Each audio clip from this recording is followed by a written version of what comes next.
Hello, everyone. Welcome back. I am Christine Dixon of The Ordinary Sacred. I'm so happy you're here with me. We are in Texas at a hotel. We had wanted to be heading for the mountains, but we went under a low bridge yesterday, took off our AC unit. We're having to have that replaced. And it's funny because today, what I'm going to talk about is actually finding and living your ideal life. And even when you do that, like I have and Brian has, life still happens. There's still so many things that we don't have control over. Um, the weather, other people, low bridges. And it's really about how we respond to it. And for me, what that entails is creating in my life enough freedom and space to process, to be able to respond um, with intention, right? And to allow whatever is there to come up and then respond kind of with self-leadership. And for me, that requires space. It's like what Viktor Frankl says, right? Between stimulus and response, there is a space, even if it's tiny, but in that space is your freedom of choice, rather than just knee-jerk, automatic, go, go, go reaction to things. When we create space between the moments in our lives, we have more agency and more freedom. So, um, at least that's what my ideal life entails. Yours might be different, and that's okay. So I am titling this video Manifesting Not Exactly What You Think. I debated whether to put the word manifesting in the title or not, because I actually learned this technique from Martha Beck, and she did not call it manifesting. And I'm so grateful for that because some of my religiously burdened, culturally burdened parts would have rejected the word manifesting and said, oh, no, that's ridiculous. That's not for me. That's, wishful thinking and, I don't know, egocentric, hedonistic, grasping for things. I don't know what, I had all kinds of judgments about what manifesting was. And so Martha kind of like leads people in without knowing. I think I've told the story about how when I was had a lot of religiously burdened parts that thought meditation was evil, I started meditating because Martha didn't call it meditation. She called it doing nothing. And so it was, maybe 6 months in when I realized I was meditating and it was so life-giving and I had gotten experience with it and thought, this is wonderful. Why would I not do this? How is this evil? How is this scary? And so, kind of the same thing with manifesting. It was probably years and years after I had done these techniques that Martha teaches that I realized I was manifesting. And so, but it's not at least what a lot of my parts thought manifesting was. So I'm going to explain it to you just the way that I learned it from Martha.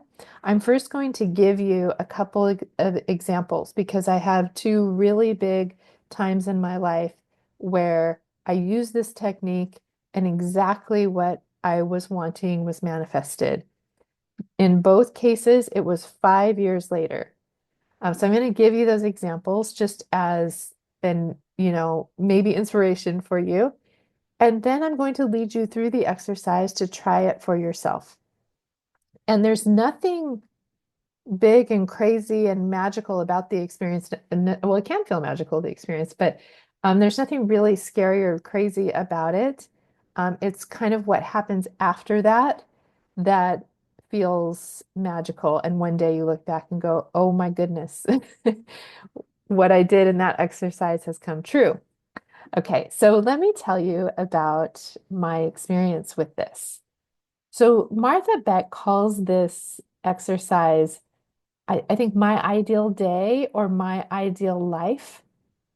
And she explains that this is part of really developing our inner compass toward what she calls our North Star. right? And so we have to know what our North Star is. Where are we going? It's kind of like the ship, right? If it's directed in this direction, it's going to go in that direction. If it's off by a degree, it's going to go in a totally different direction.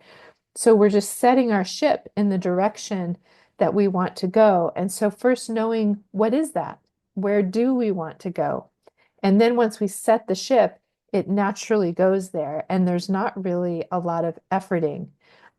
It can get more difficult before it gets better. Well, I'm going to talk about that. So it's not all just you um, create your ideal life scenario and then the next day you have it. It's really not necessarily like that. For me, it's not magical. It actually is very logical. It makes sense why it works. So I'll explain that to you as well. But um, essentially, the first time I did it was in 2007. And I was in, as many of you may know, in a very abusive relationship. I was just suicidal regularly. I had all kinds of physical ailments. I was exhausted. I felt completely alone, unloved, was living in the middle of a city and was taking care of my young children, but just feeling really run down. And at one point, I felt like I kind of had hit my bottom. And instead of using all my energy to try to fix and uh, change my first husband, I began to turn it toward myself. And that's when I went to start going to the library and getting self-help books and devouring them. And one of the first books I got was by Martha Beck. And then I eventually loved her writing and started getting all of them. So this one was, I believe, Finding Your Own North Star. And in it, in all of her books, she gives really practical exercises. And in one of them, it's called, you can write about your ideal life in general, but it's really helpful to do your ideal day and not a special day, right? Not necessarily like a vacation day or a one-off day, but kind of what would your average, everyday, ideal day look like? And so at the time, I was following the exercise in the book and I wrote it all down. And of course, it includes things like your ideal partner, the people that you want in your life, your ideal profession or job, or what you're doing during your day, your ideal location, where you are, um, and things like that. But the most important thing that you get from it is you get the feeling state that you have when you imagine it because I've talked about this a lot, but when we imagine something, uh, it's such a powerful thing that we as humans have. We can imagine the worst case scenario, and our bodies actually go into fight or flight and create the hormones that they would if that was actually happening, right? So we can use our imagination for the worst case scenario. So why not just use it at times for the best case scenario and see what happens? And when we do that, our bodies relax and expand and produce the hormones that we uh, would have if that were actually happening, right? So we're kind of practicing the feeling state, and that's what becomes our compass. Just a side note here, I remember listening to a podcast where Michael Singer was interviewing or talking to a woman, and she was saying, I just want to be happy. And he said, well, what would make you happy? And she said, I want a big house and security and a nice car and a loving partner and, all these things. And he said, okay. He said, so these are the things you want. She said, yes. So he said, well, what if I said you could have all these things, but you will not be happy with them? Or you're not going to have these things, but you're happy. Which one would you choose? And she's like, well, I would want to be happy. So he said, okay, so it's not necessarily that you're attached to these things. It's that you believe, or part of you believes that those things are what will make you happy. And so what you really want is the feeling state of being happy. So let's explore what that feeling state is. right? And sometimes just imagining the things that you think will produce that does produce that feeling state. And then you can use that feeling state to find what actually produces it. Okay, I hope you followed that. So, okay, so let me give you my examples.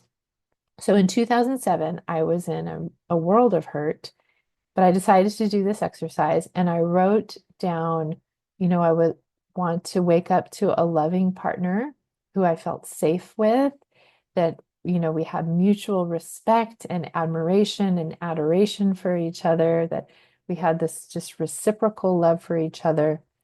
Um, and that I would be, doing something where I felt like I had purpose and I was rested and had freedom and I was immersed in nature.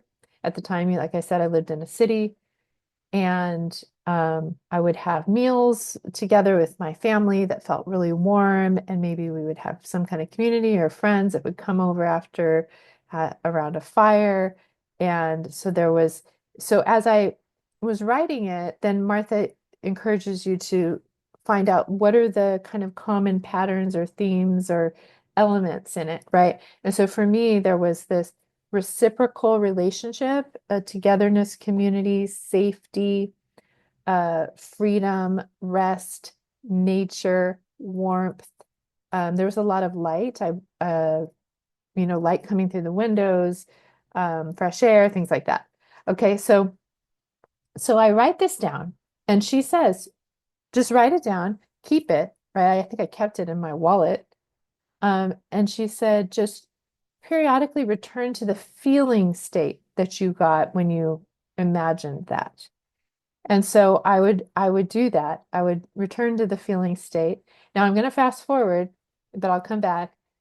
5 years later, little did I know that this would all come true, but I would be in a different relationship in a different city with a blended family of 8 people. And so, like, all of these details were not in there, but the feeling state was 100% everything. I had a reciprocally loving relationship.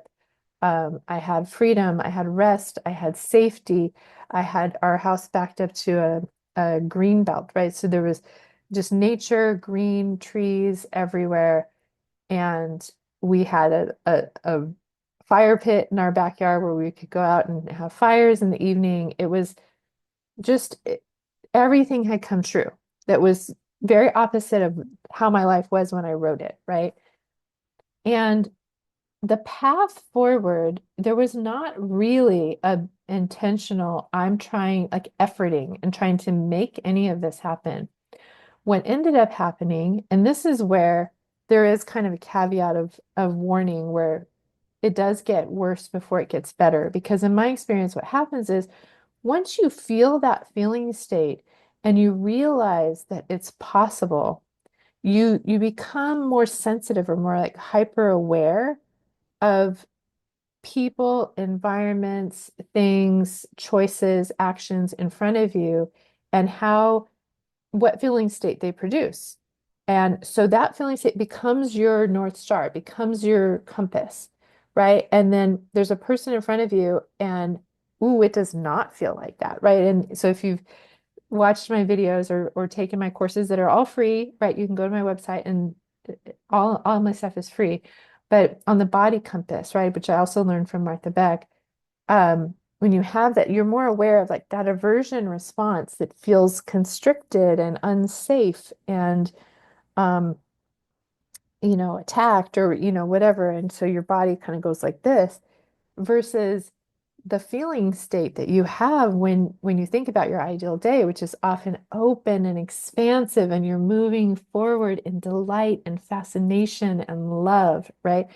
And so you're more aware, ooh, this person produces that. This person does not, right? And so this realization, I mean, I knew this beforehand, but repeatedly, right, that my first husband is unsafe, does not have reciprocal love, is harming me, is not respectful of me. And so it's like, ooh, it does not produce that, right? Or I might, um, I'm trying to think if at the time I even maybe there were friends or like some people who would have more of that feeling. And I'd say, oh, interesting. I'm just aware that I had this feeling state with some people, maybe my therapist at the time, um, and not other people, right? Or I have it with my children, right? Oh, I'm delighted to be with them. And so it's just an interesting, you begin to notice it. And but I also began to make little changes in my life, right? Like I remember buying potted plants and then planting strawberries and growing tomatoes. And I was bringing nature into my space because this is what brings this feeling state to me, right? Or I would go to the library and I would pick out books, or as would begin reading them, I would detect, does it give me that feeling state of fascination and delight, or right? And so it very small ways started becoming my compass and then I still had parts, lots of parts who kept me in my first marriage. There was religiously burdened parts, culturally burdened parts. You can go back and watch those videos all about that. Um, but but gradually it became more and more intolerable to be in a relationship in an environment that was so life-sucking when I knew what it felt like to begin going toward things that were life-giving. And so it was a very, very difficult decision to leave my first marriage, but it became more and more, like I said, unbearable more and more clear that that's what had to happen.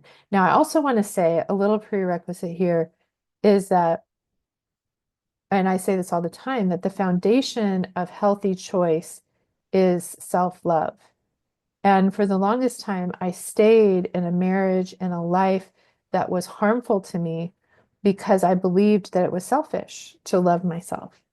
And so just beginning to open that door, and really Martha gave that to me, some of Liz Gilbert's books, just practicing presence, like Eckhart Tolle was saying, began to open that doorway to maybe it's not so selfish. Maybe I'm just another person that deserves to be valued and treated well, right? What if I treated myself like another person that I want to love? And so having that foundation of valuing myself, which I think is what love is, it means to value someone. And so as I began to value myself, the the life sucking things, became less tolerable. All right. So, and you can go back and watch all those videos about how I eventually was able to leave, and then how um, there's a wonderful video where I talk about how I recognized Brian and we have lived happily ever after. I was telling someone recently how I call that period of my life a living hell, and it really was. And then once I was with Brian and to the present, a living heaven. And it's really incredible to me that both can exist in this life. And while we don't have, like lots of difficult things have happened, in the 13 years that I've been with Brian. I've had illnesses and hospitalizations, and other people in my life have had difficult things. It's not that life doesn't throw you difficult things, but you're not contributing it. You're not creating it. You're not choosing to be um, in an environment or relationships that are, the only word I know is life sucking, right? They're just taking and taking from you. So that's when we begin to have parts who depress us, right? That can't get out of bed, that don't want to shower, that don't want to feel motivated to do anything because they feel trapped in a life that is not in alignment with our value or our authenticity. So what manifestation really is finding what is our value and what is our authenticity, what genuinely makes us uniquely come alive, and aligning our life with that, letting that be our North Star. Okay, so I want to tell you one other time when this happened. And I mean, it really is quite miraculous. And I absolutely believe in this process. So then in 2020, um, and this was actually, I signed up before the pandemic happened, but it happened to be during the pandemic. I was trying to continue to kind of pursue my own purpose and had so much help from Martha herself. And so I decided to take her Wayfinder life coach training in 2020. And so in the training, we did this same exercise, and she taught us how to lead other people through this ideal life exercise.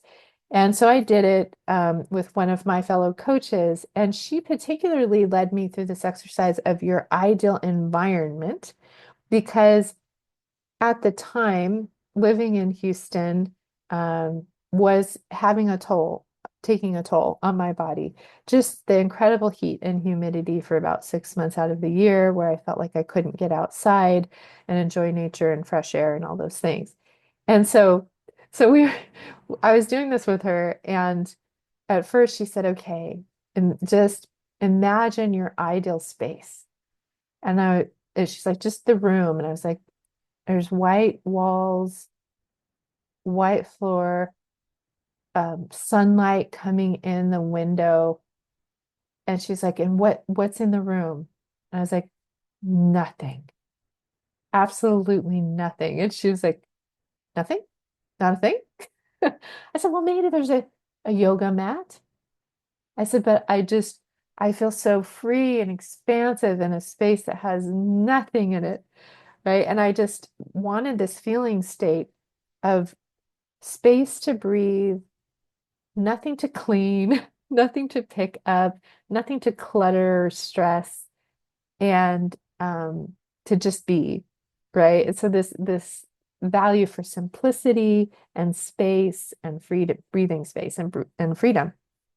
And and then I did like a more thorough day, ideal day.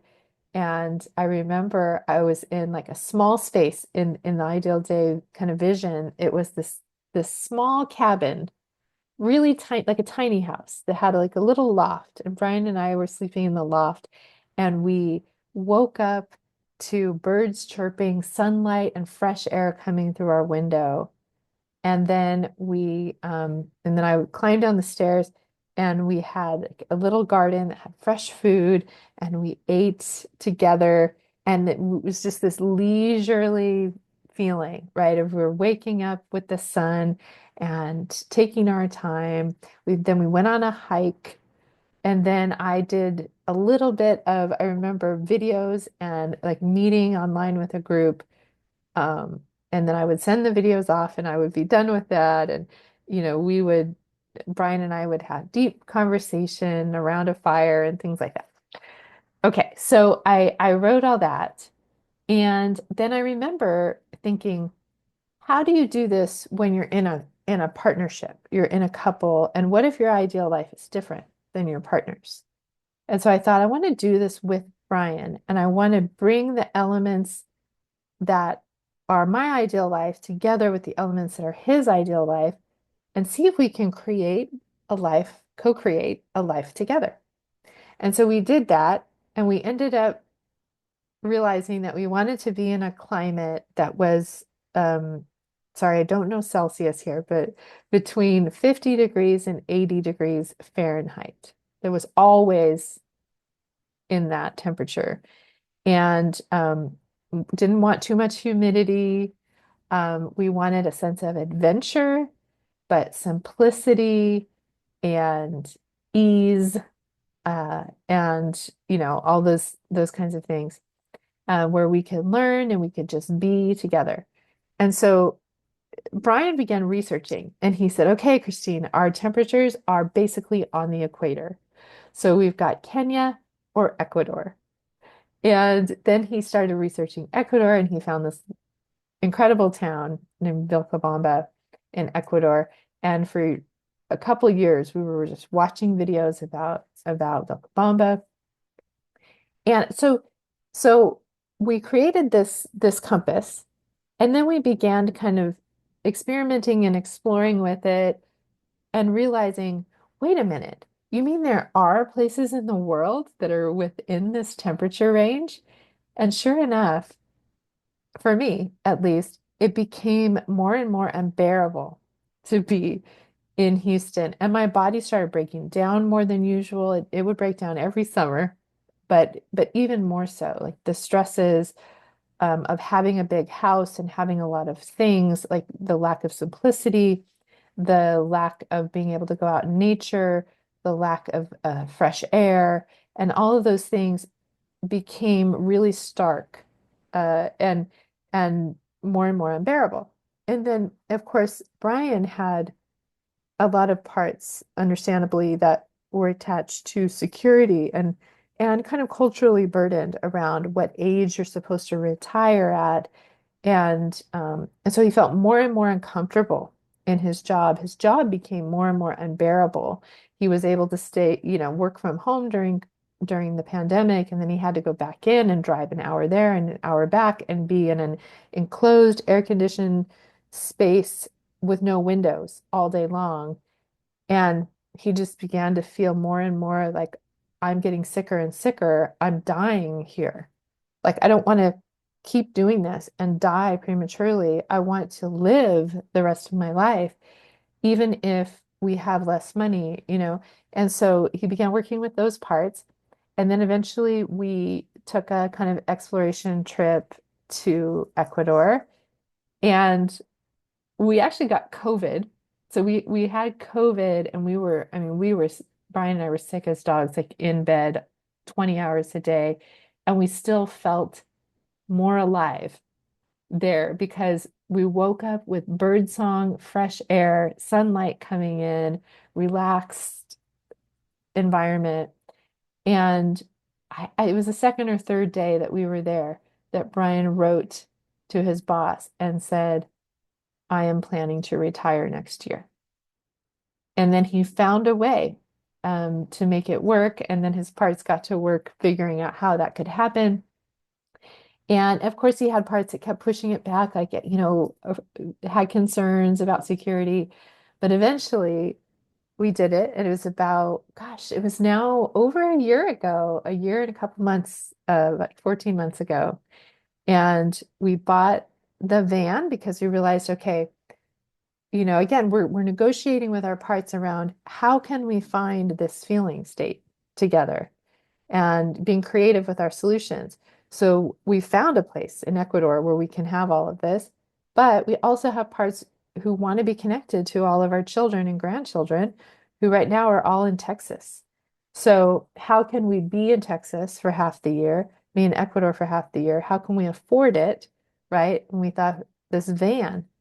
And it was just the other day that I was in the van and again, waking up with bird song, sunlight coming in, fresh air, leisurely waking up, making breakfast, Brian and I going on a hike, and then we have this pop-up. So we have like a loft where the bed is up high coming down the stairs, and I realized this is exactly the feeling state and like every movement throughout the day that I had had in that exercise with the coach 5 years prior, that everything had worked its way into that. So the mechanism for me of what happens is you allow yourself to feel the feeling state that you want.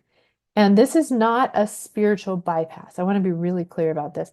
It doesn't mean that you're trying to feel good all the time. As humans, we experience losses, we experience all kinds of things that just don't go our way, stresses, and we feel it.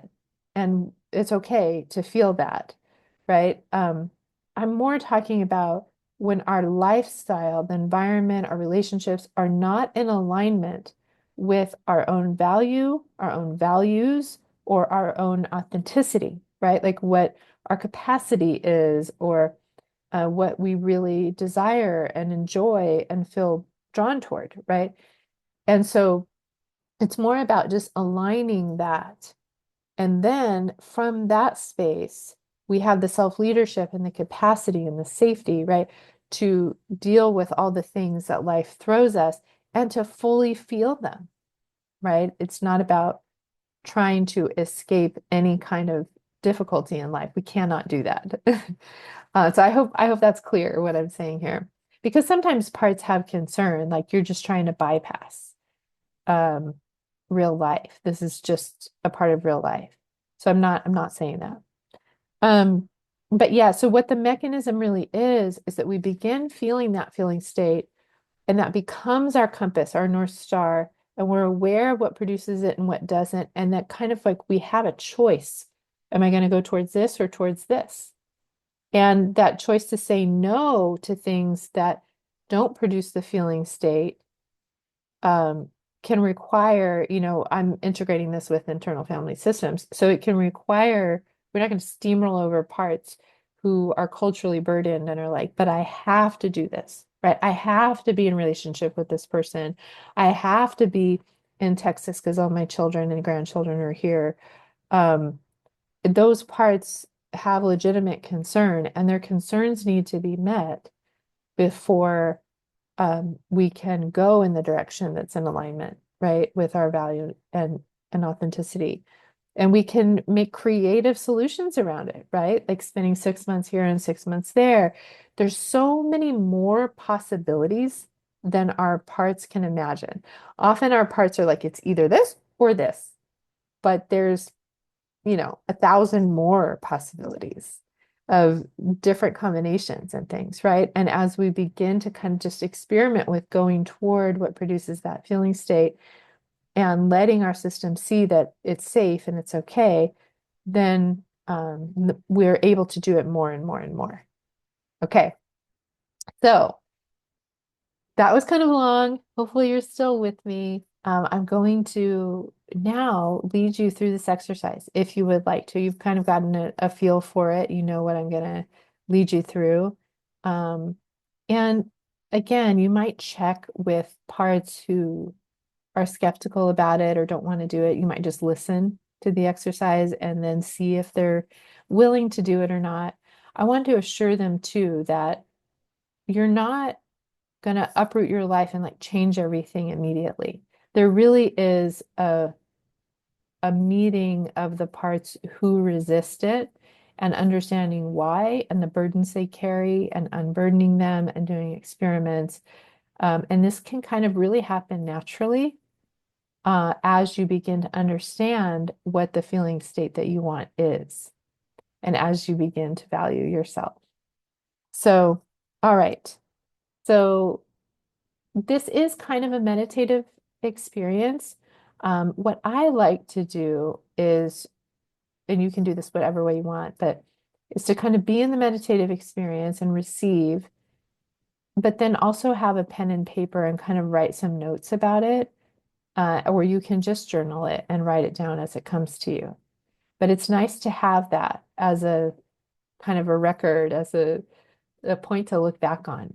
Um, okay, so go ahead and look around you and just check what you see, what you hear, what you feel, just to make sure that you're safe in this space and support yourself in whatever way you need if you're not.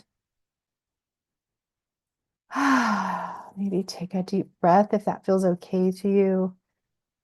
Kind of relaxing my shoulders, just helping my body again know that it's safe in this moment. And I like to feel my feet on the ground, supported by the earth and gravity pulling down on my shoulders and my jaw. Okay. And I like to close my eyes. It's up to you, whatever kind of helps you visualize, or sometimes if it's not visual, it might just be sensual, right? You might, as much as possible, get the details, the sensory details of what your ideal day looks like. And there's nothing off the table. Even if it's like just feels totally fantastical, like I'm riding a unicorn and I'm living in a castle, that's fine. It can be whatever you want it to be. Um, just that it's, like I said, it's a normal day for you and not necessarily just a one-off day. Okay. All right. So settle in, and I invite you to imagine that you are waking up on your ideal day. And I might have to remind you repeatedly that there are no shoulds here. And so if there are any parts that come up and are like, well, I should want to do this, I should want to be with this person, I should want to go there, just ask them if they'll give you a little bit of space just for this experiment. There's nothing you have to do. There's nothing you should do. There will be no shame whatsoever, whatever choice you make. And just kind of feel yourself kind of still sleeping, half asleep. Maybe your eyes are still closed. And you just begin to notice your senses other than sight first. So on this ideal day, what do you hear? What do you feel on your skin? Maybe what do you smell?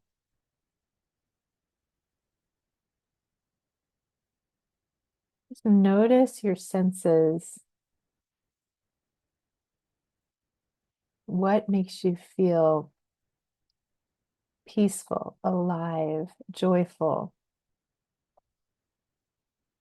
And then you can begin to open your eyes in your imagination, in your ideal day.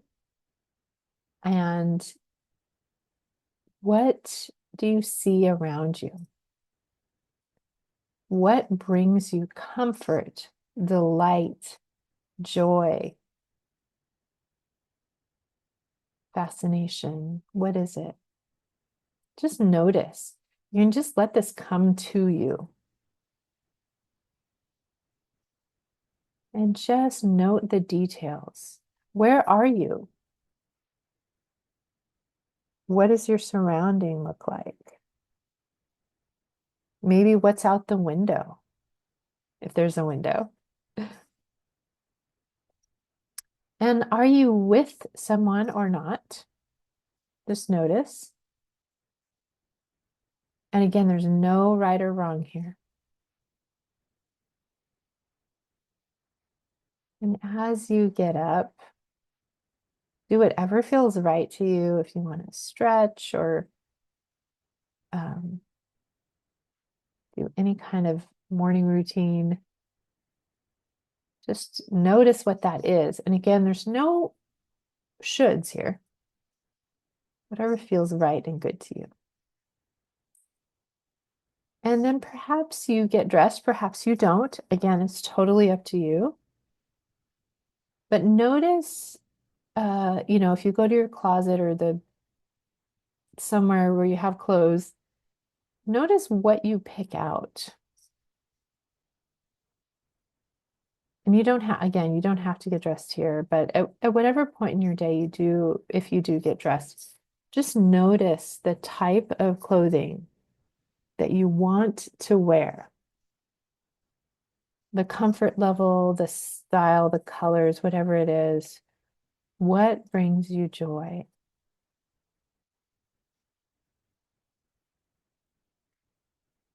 And if at any point you want to pause and take more time, of course you can.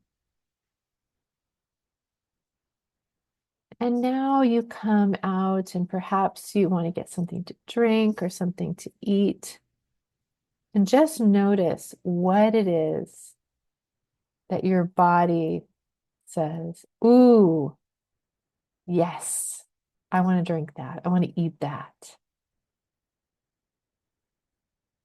And maybe you enjoy preparing a big meal and the process of it. Maybe someone else is making food for you. Maybe it's something just a whole food and it's easy. It just, again, whatever feels the most delicious and delightful to you, go ahead and do that. Have your breakfast, whether it's alone or with someone else. Again, notice the surroundings of your home or wherever you are. Notice the nature of it, maybe the way it's decorated. Um, maybe look out the window again. What does outside look like? Maybe you want to eat outside, whatever it is you want to do. Who knows? Maybe you're getting in a car and going out to breakfast somewhere. Just what feels the most wonderful to you? Because as humans, we do need to eat. And after you have eaten, just wait a moment and see where you want to go or what you want to do. And really let it be something that pulls you up and motivates you. Oh, yes. Oh, I want to do this.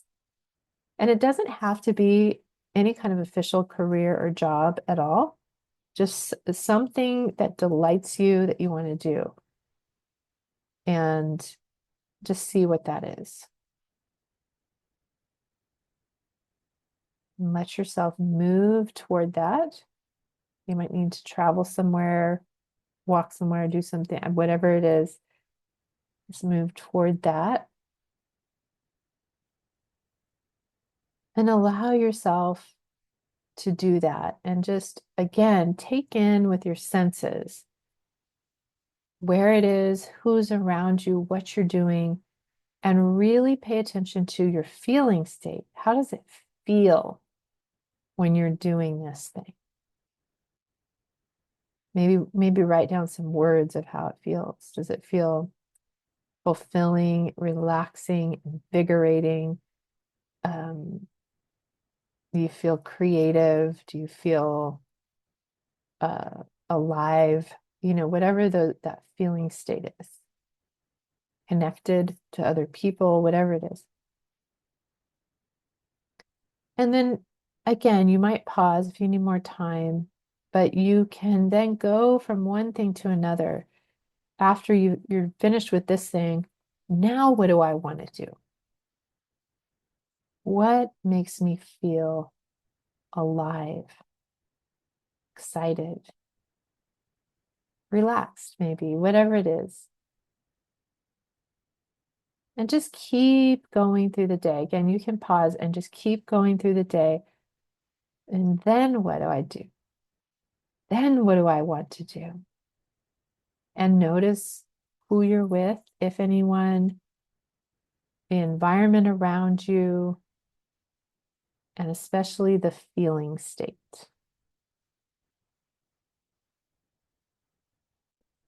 And you might at some point stop for lunch or make lunch, or just notice again, what kind of lunch do you want to have? Do you want to have a picnic outside? Do you want to be in a noisy market? Do you want to have a big lunch with friends or coworkers? Whatever it is, what are you eating? What's your environment like? And then what do you do after lunch? And again, there's no shoulds. Like sometimes it's like, well, I have to go pick up the kids, or I have to go to the grocery store. I have to do this. No, no, no, there's no have tos. Just what feels great to you. And again, you can pause and just keep going through, and then what, and then what. Notice the details, notice the feeling state. And then it's dinner time. What are you doing for dinner? Who are you with? What are you eating? What's the environment like? How are you feeling?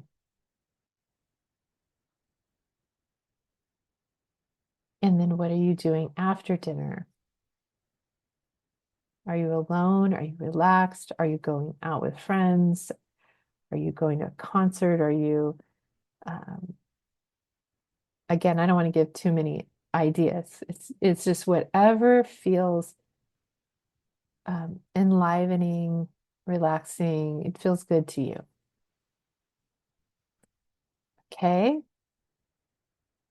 And then at some point, again, you can always pause and just flesh that out. And then at some point, you are ready to go to sleep. So get ready for bed.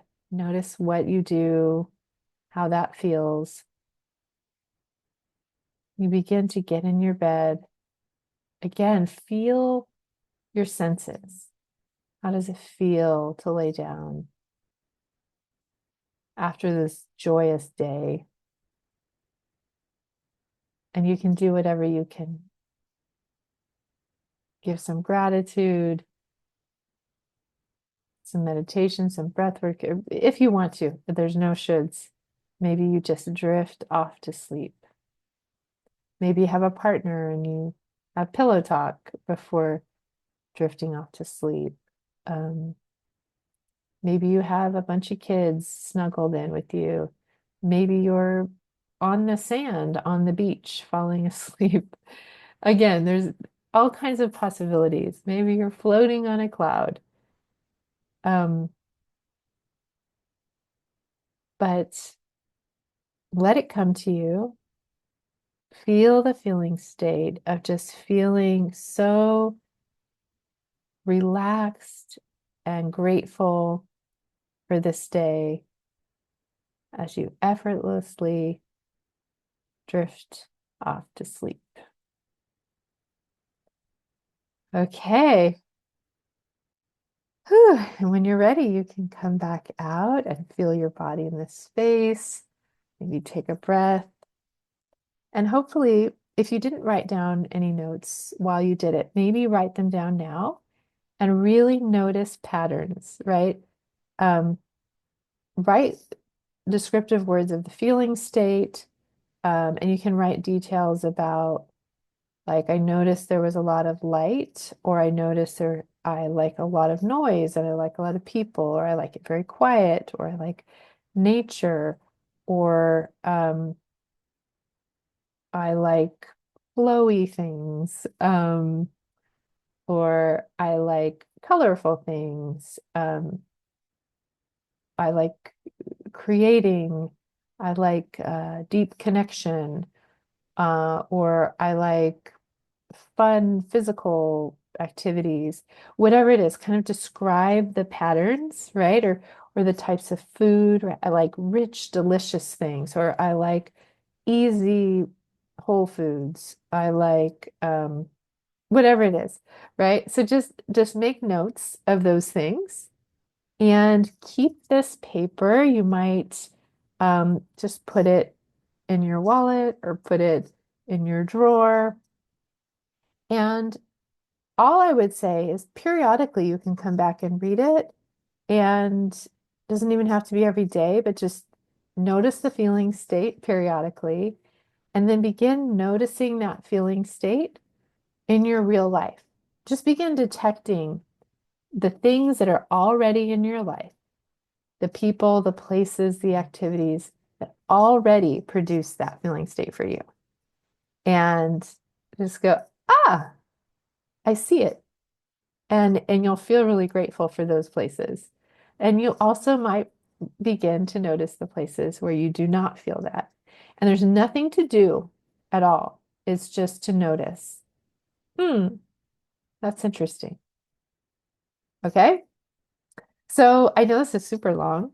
If you have watched this far, let's see. Um, we've already done a star, but I am going to have us do a star again just because it makes sense to me. We're kind of finding our North Star here. And so go ahead and put a star again, any kind of star, if you watch this far. And please feel free to put in the comments any questions, any comments. Tell me about your experience. I would love to hear about it.